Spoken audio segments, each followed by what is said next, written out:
ચલણી નાણું શું છે? ચલણી નાણું. નાણું એટલે પૈસા, રૂપિયા. બરોબર ને? તમે બધા વાપરો છો ને?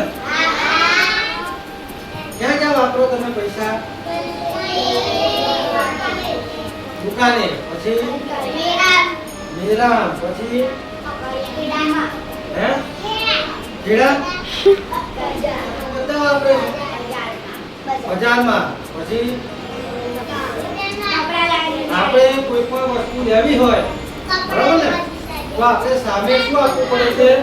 પૈસા. બરોબર. હવે તમે જુઓ અહીંયા આપણે જે નાણું છે એટલે કે પૈસા છે એની જુદી જુદી નોટ આપેલી છે. 1 રૂપિયાની નોટ, 2 રૂપિયાની નોટ, 5 રૂપિયાની નોટ, 10 રૂપિયાની, 20 રૂપિયાની, 30 રૂપિયાની,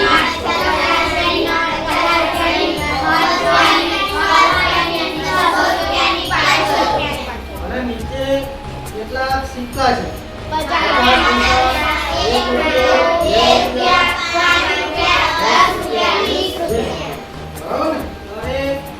નોટનો કલર સરખો છે કે જુદો? જુદો. જુદો છે ને? હા. તો કેમ જુદો રાખ્યો છે કલર? બધો એક કલર રાખ્યો હોત તો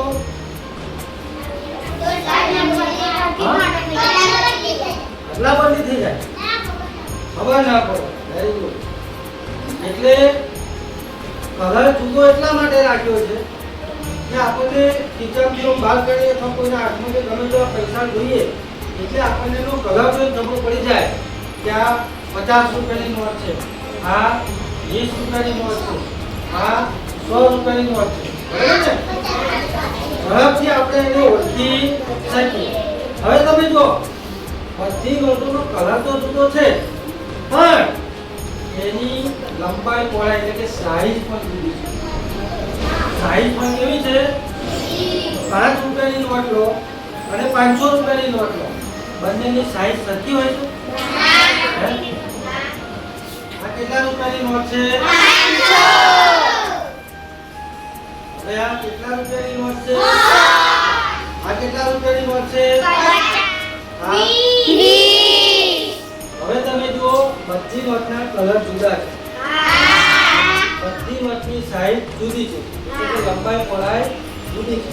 આપણે આ 50 રૂપિયાની નોટ લઈએ અને 10 રૂપિયાની નોટ લઈએ કેટલીક વસ્તુ લખેલી હોય છે જે આપણે કોઈ દિવસ જોતા નથી. કોનો હોય છે? કોનો ફોટો હોય છે? ગાંધી બાપુ. પછી આ જે ફોટો છે ને એ શું છે?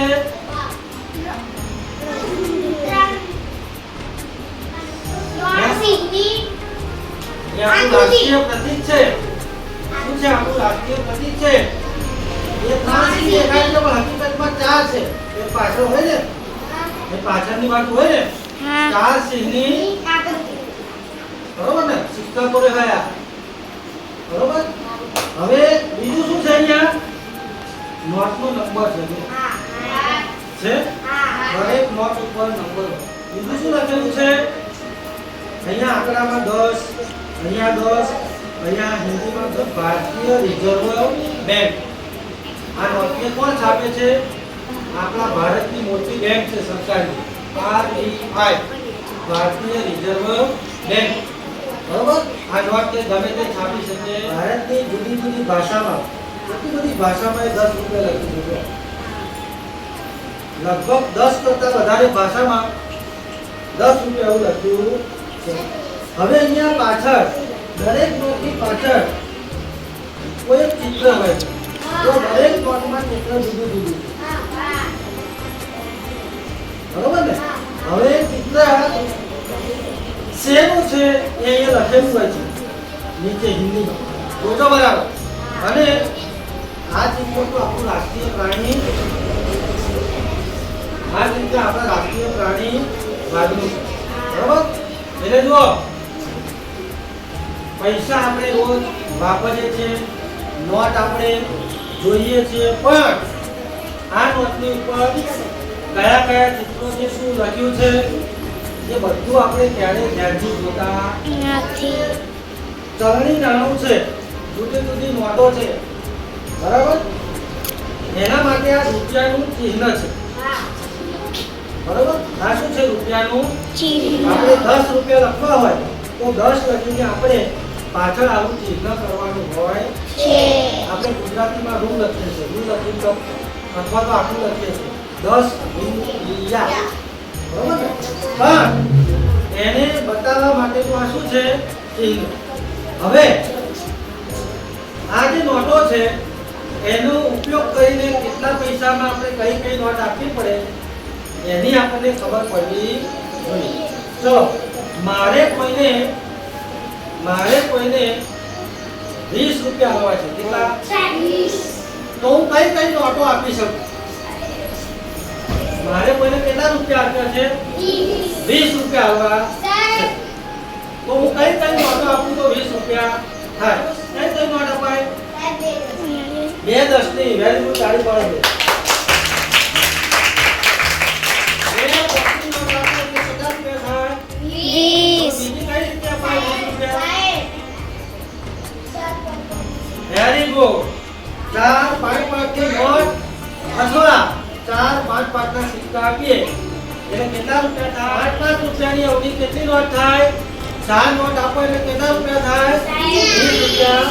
તો બીજી કઈ રીતે આપી શકીએ? 2 રૂપિયાના. Very good. 2 રૂપિયાના આવા 10 સિક્કા હોય, 2 રૂપિયાના એવા 10 સિક્કા આપો એટલે શું થાય? 20 રૂપિયા થાય. એ તો આવી ગયું. પણ 2 10 10 ની નોટ અથવા 2 સિક્કા. Very good. 20 ની નોટ નહીં ચાલે? ચાલો. 20 રૂપિયાની એક નોટ આપી દો અથવા તો 20 રૂપિયાનો સિક્કો. સિક્કો આપી દો તો પણ 20 રૂપિયા થઈ જાય. 1 રૂપિયાના 20 સિક્કા. સરસ. 1 રૂપિયાના 20 સિક્કા. 10 રૂપિયાની એક નોટ આપીએ. 10 રૂપિયાની અને 5 રૂપિયાની બે નોટ આપીએ. એક 10 ની નોટ આપીએ અને 5 રૂપિયાની બે આપીએ. 20 રૂપિયા થાય. 10 ની નોટ. એક 5 ની નોટ. કેટલા પૂર્યા? 5. એક રૂપિયાના 5 સિક્કા. એક રૂપિયાના 5 સિક્કા. 20 રૂપિયા થયા? હે? બરોબર ને? એટલે આ જે નોટો છે એનો ઉપયોગ કરીને આપણે કોઈને જેટલા પૈસા હોય 200 500 20 30 100 50 એને આપણે જુદી જુદી નોટો વડે આપણી પાસે જે હોય એ આપી શકીએ છે. ક્યારેક શું થાય છે?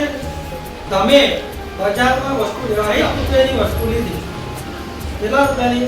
60. તમારે તો છૂટા નથી એટલે તમે દુકાનમાં 100 ની નોટ આપો. શું આપો? 60.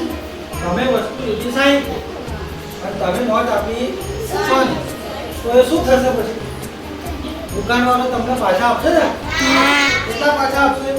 40. કેટલા પાછા આપશે? 40. કારણ કે તમે 100 ની નોટ આપી અને વસ્તુ હતી 60 રૂપિયાની. હવે તમે નીચે જુઓ, નીચે વજનની આપે છે. વજનની એટલે જેને આપણે શું કહીએ છીએ? બાર. શું કહીએ છીએ? બાર. 100 ગ્રામ 200 ગ્રામ 500 ગ્રામ 1 કિલો 2 કિલો હજુ 5 કિલો 10 કિલો 20 કિલો એવા બાર પડે. પણ હવે આવા બાટ આપણને ઓછા જોવા મળે છે. કેમ ઓછા જોવા મળે છે?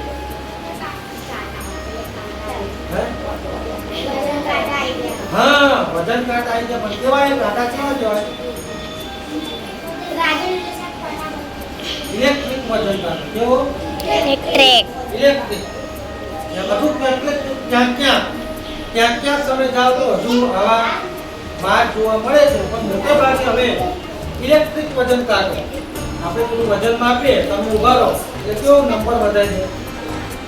બરાબર ને? પણ આપણને આ ખબર હોવી જોઈએ કે આ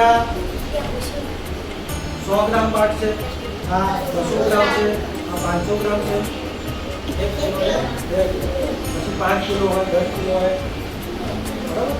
20 કિલો હોય. હવે નીચે માપ્યા છે. શું છે?